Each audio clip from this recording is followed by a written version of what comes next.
These things also we also speak, not in words which man's wisdom teaches, but which the Holy Spirit teaches, comparing spiritual things with spiritual. I am always uneasy when people start to use the jargon of psychology and psychiatry to express spiritual truth. Because Paul says we don't use that kind of language. It's all right in its context, but it's not suitable for expressing spiritual truth. But the soulish man does not receive the things of the Spirit of God, for they are foolishness to him, nor can he know them because they are spiritually discerned. You see, you have to have the difference between soul and spirit all the way. The soulish man cannot receive spiritual truth because it's received with the Spirit.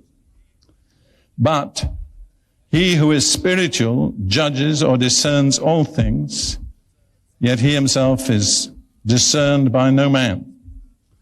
Now here is the application.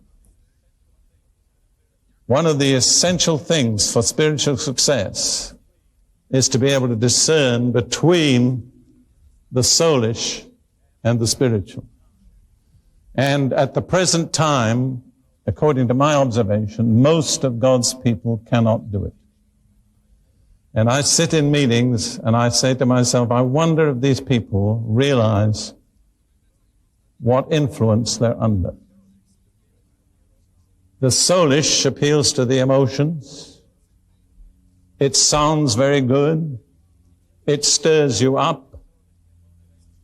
You can be soulishly motivated to give a large offering, but it doesn't do the things in you that need to be done. And basically, soulish Christians are very easily deceived. Being a preacher for many years, I understand what it is to put on an act soulishly that'll get people crying and get them giving and get them excited, but it doesn't change them.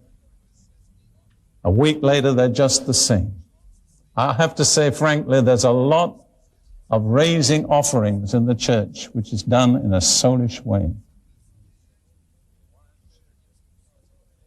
Why I say this is because the false church specializes in the realm of the soul. Everything about it is soulish. And if you're living in the soulish realm, you'll be tremendously impressed.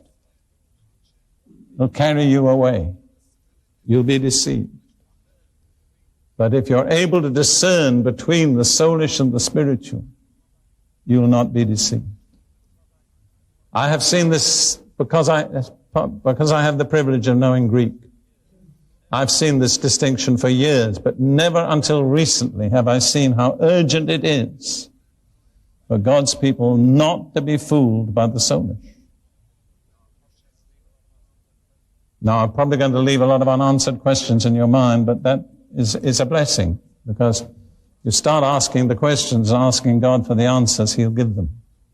But what I'm trying to emphasize is, I don't know whether I'm succeeding in communicating. This false church operates in an area of the emotions, of the intellect. It can use very fine language. It can quote poetry. It can have very tremendous music. Whereas very often the true church has very simple music and may sing the same chorus 50 times. And the aesthetically motivated say, that's not for me. I'm not advocating singing choruses 50 times, but there are times when it's spiritual. Ruth and I were in a meeting once praying for the sick, and God was really breaking through. This was in Australia. And somebody sang a chorus I'd never heard before. It's the blood, it's the blood, it's the blood that sets me free. I can't remember it, but that's all it is. It's the blood, it's the blood, it's the blood, it's the blood. It's the blood that sets me free. By the time we had sung it about 50 times, you know what? We were set free. See, that's not soulish. That's not aesthetic. I don't mean that God's people can't have wonderful music and that the truth cannot be expressed in fine language. But if its appeal is in that realm, it's not from God. I didn't plan any of this. It's not in my outline, but I absolutely feel pressured to emphasize this point. I've sometimes sat at the back of a meeting and just thought, dear Lord, how long will it be that your people can be so easily fooled?